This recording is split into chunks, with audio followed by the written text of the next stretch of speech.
देखो यहाँ पर your next topic will be properties of solids. ये सॉलिड्स के ना बहुत सारे प्रॉपर्टीज हैं, जैसे कि sir electrical properties, magnetic properties, we also have dielectric properties, but in our syllabus we have only two types of properties of solids what they have given, that is electrical properties and magnetic properties। तो यहाँ पे मैं इसको दो type में कर रहा हूँ, एक मैं लिख रहा हूँ इलेक्ट्रिकल प्रॉपर्टीज, ठीक है, next one will be magnetic property, और ये कंप्लीट होने के बाद ये चैप्टर फिनिश, ठीक है। So let's start with electrical properties first. बहुत इजी टॉपिक है, इंटरेस्टिंग टॉपिक है, मजा आएगा, ठीक है। ये इलेक्ट्रिकल प्रॉपर्टीज समझाने के लिए हमारे पास एक साइंटिस्ट है, इसका नाम था बैंड, तो उन्होंने एक थियरी लिखा, इसको हम बोलते हैं बैंड थियरी, ठीक है। और मैग्नेटिक प्रॉपर्टी कुछ पता ही नहीं है, अपन नॉर्मल है, ठीक है। ये बैंड थियरी के हिसाब से इलेक्ट्रिकल प्रॉपर्टीज कभी कभी मेंशन पूछता है अपने को, ठीक है। Explain the electrical properties of metal according to band theory, ऐसा पूछता है, तो अपन देखते हैं क्या है। दिस मच इज क्लियर, ठीक है। देखो बैंड ने क्या किया था, इलेक्ट्रिकल प्रॉपर्टीज समझाने के लिए ना तीन तरह से इनको क्लासिफाई किया था। हम हमारे अगर आजू बाजू देखे, ठीक है, सॉलिड्स में हमारे पास मेटल है ऐसा सॉलिड, हमारे पास वुड्स ऐसे सॉलिड्स बहुत सारे वुड है, ठीक है, जो सॉलिड स्टेट में।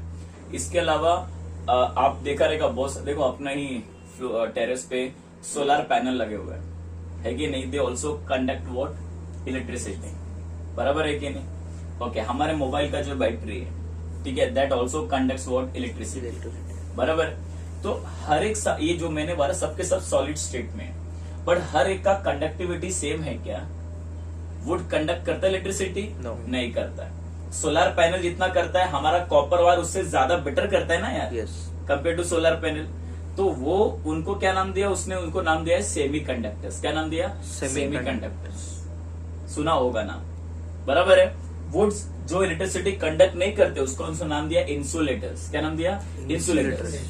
और जो बहुत अच्छे कंडक्टर्स होते हैं उनका क्या नाम दिया? Metals. Why sir? Because they have extra electrons in it. Metals के पास क्या होता है? एक्स्ट्रा इलेक्ट्रॉन्स होते हैं उनके अंदर, बराबर है कि नहीं। सो वो इलेक्ट्रिसिटी बेटर कंडक्ट कर सकते हैं, है कि नहीं मयूर?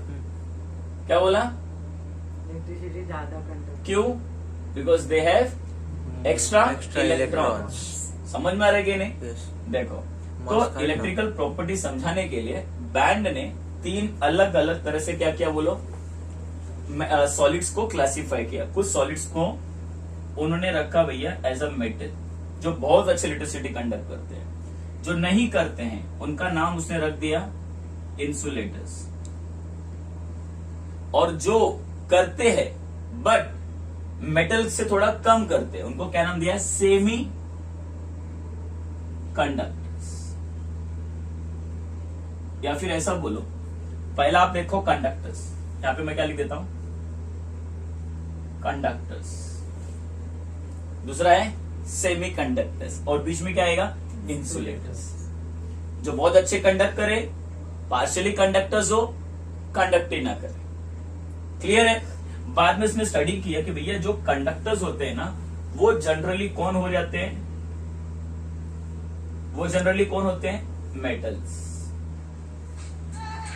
जनरली कौन होते हैं बोलो? ये लोग जनरली मेटल्स होते हैं, बराबर है। दूसरा सर सेमी कंडक्टर्स, इनका रख दिया भैया ये जनरली मेटलॉइड्स होते हैं। कौन है ये लोग? मेटलॉइड्स। और कुछ ऐसे भी एग्जांपल्स है हमारे सराउंडिंग में, ठीक है, जैसे कि वुड, प्लास्टिक, और गेटिंग में पॉलीथिन, रबर, ये लोग इलेक्ट्रिसिटी कंडक्ट नहीं करते, तो उनका नाम क्या रख दिया उसने? Non metal, insulators. इवन सब non metals except graphite, there are many non metals also which do not conduct electricity, but कुछ एक्सेप्शंस भी है, जैसे कि मैंने ग्रेफाइट का नाम बोला। समझ में आ रहा है कि नहीं? यस। सो याद रखने का ये है electrical properties of band theory. अभी अपन ये समझते सर इनमें ऐसा क्या चीज है कि ये बहुत, why metals are good conductors, why metalloids are semi conductors, what is the reason, ठीक है, why woods and other things which can't conduct electricity, why they are insulator, why they are behaving like insulators? Reason क्या है? तो वो band ने क्या समझाने का किया, बैंड अभी क्या बता रहा जरा वो देखो, ठीक है? तो ये आपको इजीली समझ में आ जाएगा। अकॉर्डिंग टू बैंड, हर एक एलिमेंट के अंदर ना दो तरह के बैंड्स होते हैं। There are two types of bands. उसने एक का नाम रखा उसने रखा वैलेंस बैंड,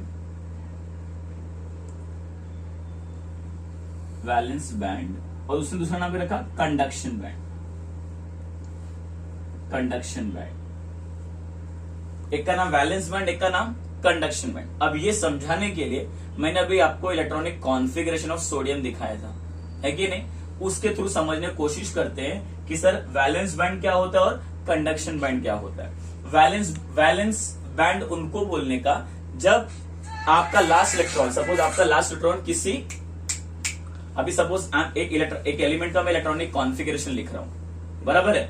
तो लास्ट इलेक्ट्रॉन जिस ऑर्बिट में रहेगा, समझ में आ रहा है? सॉरी, जिस ऑर्बिटल में रहेगा, फिर जिस ऑर्बिट में रहेगा उसको अपन क्या बोलने का?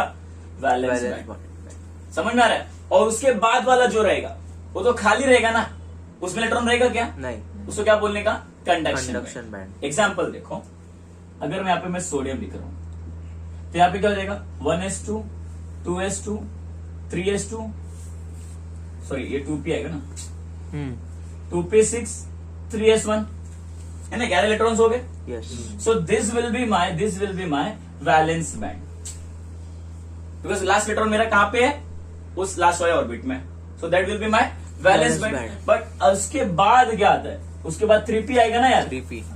अब उसमें इलेक्ट्रॉन्स है क्या? नो, नहीं है कि नहीं? इसके पास इलेक्ट्रॉन्स नहीं है, बट इसके पास सेम ऑर्बिट है ना, ये भी 3 है, ये भी 3 है, मतलब सेम ऑर्बिट रहेगा। अगर मैं तो पहले याद रखो, इसको मैं क्या बोलूंगा? Conduction band. अब 3s कैसे लिखूंगा? 3s, s मतलब एक ऑर्बिट, एक ऑर्बिटल। यस। इसको ऑर्बिटल बोलते हैं। ऑर्बिट राउंड होता है, ऑर्बिटल स्क्वायर ये शेप में रहेगा, ठीक है? p हो जाएगा 3, 1, ये देखो ये 3p हो गया। अब मैंने आपको पहले बताया p में 3 ऑर्बिटल्स होते करके। अब बता, मेरा पास ये इलेक्ट्रॉन इधर है, अनपेड है। कोई भी जो मेटल्स है अच्छे इलेक्ट्रिसिटी क्यों दिखाते हैं मालूम है? अच्छे कंडक्टर्स क्यों होते हैं? बिकॉज उनके पास एक तो फ्री इलेक्ट्रॉन्स है, और दूसरा उनका जो कंडक्शन बैंड होता है, ठीक है, वो इजीली अपना इलेक्ट्रॉन्स कंडक्शन बैंड में डाल देते हैं। अब इसके पास बहुत सारा जगह है ना यार, इलेक्ट्रॉन को डीलोकलाइज होने के लिए, घूमने के लिए, मूव करने के लिए। टेल मी यस और नो? यस। चलो क्या, अब क्या हो रहा है? देखो ये 3s इलेक्ट्रॉन, अगर मेरा इलेक्ट्रॉन यहां पे चले गया तो भैया इसको घूमने के लिए बहुत जगह मिल रहा है। और याद रखो, इलेक्ट्रिसिटी तभी कंडक्ट होता है जब इलेक्ट्रॉन्स को घूमने के लिए क्या हो? जगह हो। जब तक इलेक्ट्रॉन डीलोकलाइज नहीं होगा, इलेक्ट्रिसिटी कंडक्ट नहीं होगा।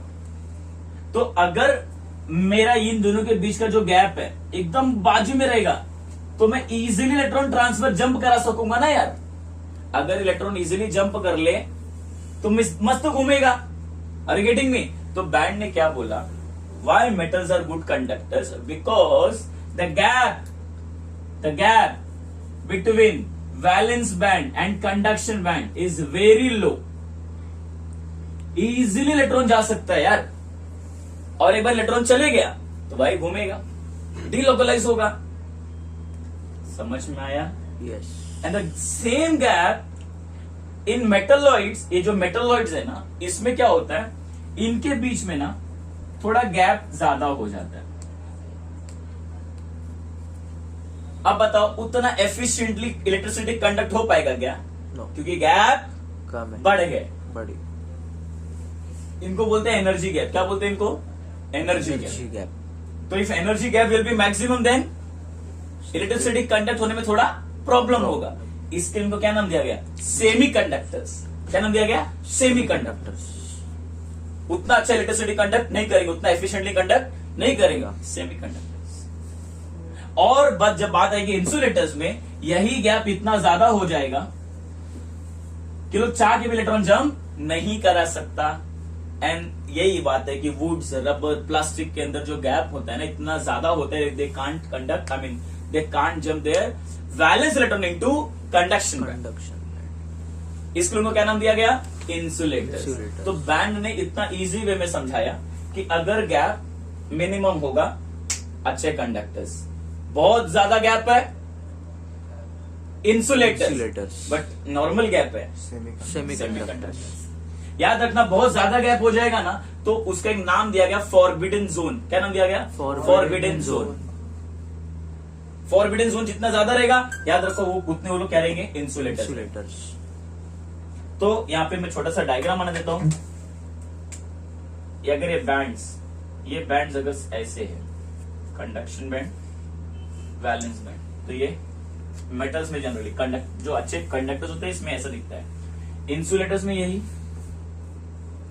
बहुत गैप दिखता है,